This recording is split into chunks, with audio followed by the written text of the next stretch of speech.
এত দ্বারা সর্বসাধারণের অবগতির জন্য জানানো যাচ্ছে যে ভারতীয় দণ্ডবিধির 171B ধারা অনুসারে নির্বাচনী বিধি চলাকালীন সময়ে উৎকোচ অথবা পারিতোষিক প্রদান করে কোন ব্যক্তির ভোটাধিকারকে প্রভাবিত করা দণ্ডনীয় অপরাধ, যার জন্য 1 বছরের জন্য জেল ও জরিমানা উভয়ই হতে পারে।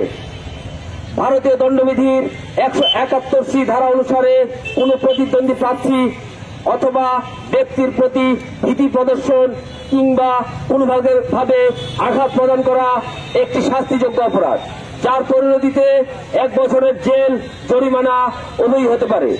এর জন্য ফ্লাইং স্কোয়াড এ ধরনের উৎকোচদাতা এবং গ্রহীতা উভয়ের ক্ষেত্রে কেস রেজিস্টার করে যথোপযুক্ত ব্যবস্থা গ্রহণ করবে। সকল নাগরিকদের উৎকোচ গ্রহণ থেকে বিরত থাকার জন্য এবং এ ধরনের তথ্য জানা থাকলে কিংবা ভোটারদের প্রতি হুমকি ঘটনা ইত্যাদি জানা থাকলে 7628906058 নম্বরে জানানোর জন্য অনুরোধ করা হচ্ছে। এই ফোন নম্বরটি দিবারাত্র এ ধরনের অভিযোগ গ্রহণের জন্য খোলা থাকবে। ধন্যবাদ। সদর মহকুমা শাসক, আগরতলা, পশ্চিম ত্রিপুরা।